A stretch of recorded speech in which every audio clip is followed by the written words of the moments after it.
కాబట్టి నా సూచన, ఒక 2 సంవత్సరాలు ఓపిక పట్టండి. ఇంకా 3 ఏళ్ళు ఉంది జనరల్ ఎలక్షన్కి. చివరి సంవత్సరంలో రాజకీయాలు చేద్దాం. 2 సంవత్సరాలు సహకరించండి. ప్రతిపక్షంగా మీరు సూచన చేయండి, సమస్యల్ని లేవనెత్తండి, ప్రభుత్వానికి విజ్ఞప్తి చేయండి, అవసరం అనుకుంటే నిరసన తెలపండి, ధర్నా చేయండి. ప్రజా సమస్యల మీద మాకు అభ్యంతరం లేదు, మేము అనుమతులు ఇస్తున్నాము. చట్టసభలలో చర్చలు చేయండి, ప్రభుత్వాన్ని ప్రశ్నించండి. తప్పుడు ప్రచారము, నువ్వు డబ్బులు ఇచ్చి పెట్టుకున్న సోషల్ మీడియా నువ్వు చెప్పిందే రాస్తాడు. నువ్వు చెప్పిందే రాసి నువ్వే చదివిది నిజం అనుకొని భ్రమలకు లోనై ఫేక్ ప్రతిదీ. నవీన్ యాదవ్ ఇట్లా మాట్లాడిండు, లేకపోతే బట్టి విక్రమార్క గారు ఆ విధంగా అన్నాడు. అంటే ఫేక్ న్యూస్ నువ్వే క్రియేట్ చేసి ఆ ఫేక్ న్యూస్ నువ్వే నమ్మి నువ్వే కొద్దిమందికి సర్వేల పేరు మీద నగదిచ్చి, మనందరం ఇక్కడనే ఉన్నాము, ప్రతి ఒక్కరికి ఇంకొకరు తెలిసిన వాళ్ళే ఉంటారు. నాకు ప్రత్యక్షంగా తెలియకపోతే అమర్ గారికి తెలుస్తుంది, ఆ సర్వే చేసిన ఆయన వెనకాల ఎవరు ఉన్నారు ఏమున్నది అని. వారిని అడిగితే నాకు చెప్పడా, వారిని అడిగి నిన్న మొన్న జరిగిన సర్వేలు అన్నీ కూడా నేను మీట్ ది ప్రెస్ రోజు కూడా మీకు అందరికీ చెప్పిన. సరే, వాళ్ళు ఎన్నికల్లో నెగ్గడానికి ఏదో ఇట్లాంటి ప్రయత్నాలు చేస్తారే, మీ విశ్వసనీయత పోగొట్టుకోకండి, వాటిని ప్రసారం చేసి అని చెప్పి ఛానల్స్ అండ్ పేపర్స్ కూడా నేను రిక్వెస్ట్ చేసిన. ఇప్పుడు నిజాలు తెలిసినాయి కదా, నేను ఆ రోజు కూడా చెప్పిన.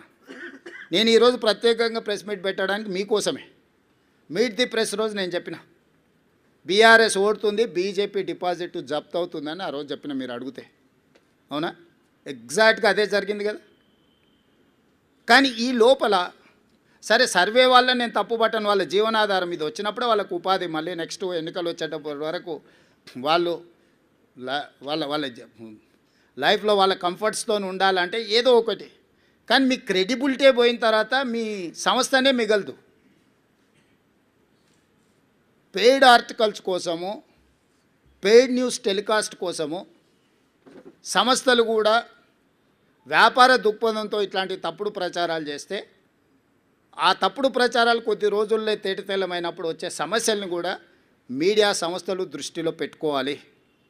అంతెందుకు ఈరోజు ఉదయం 3వ రౌండ్లో మాకు 3500 మెజారిటీ వస్తే, 3వ రౌండ్లో బీఆర్ఎస్కు 211 ఓట్ల మెజారిటీ వచ్చింది. ఇంకా బీఆర్ఎస్ హవా మొదలైపోయిందని చెప్పి పెద్ద ఛానల్స్ పెద్ద పెద్ద బ్రేకింగ్, నేను టీవీ పగిలిపోతుందేమో అనుకున్నా, ఎర్ర ఇట్లా ఊగిపోతుంటేదో అయినట్టే ఉందని.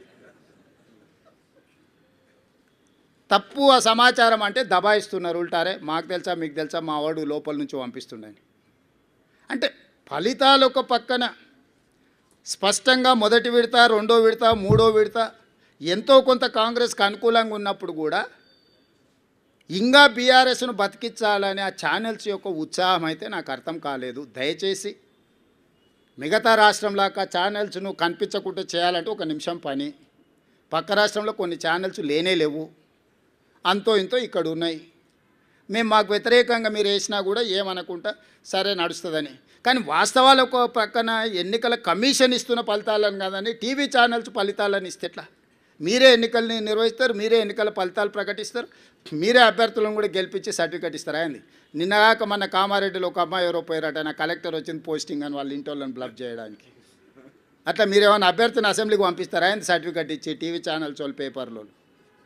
దయచేసి మీ విశ్వసనీయత పోగొట్టుకోకండి.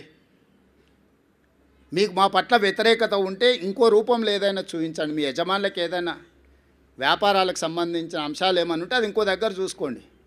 కానీ ఈ ఛానల్స్లలో మరీ ఇంత బరితెగింపు, అడ్డగోలుతనము, ఆ పార్టీల కంటే ముందే ఆ పార్టీ వాళ్ళని వచ్చి క్లెయిమ్ చేయాలి. కనీసం మాకు 3వ రౌండ్లో మెజారిటీ వచ్చింది, ఇక మా హవా జరుగుతుంది, అదే ఏంటి పర్వాలేదు.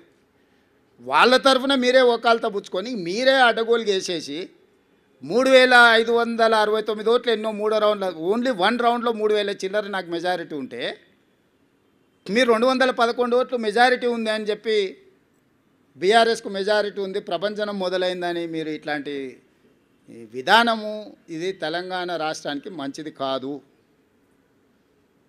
దయచేసి ఈ ఫలితాలు విశ్లేషణలు మీరందరూ చెయ్యండి.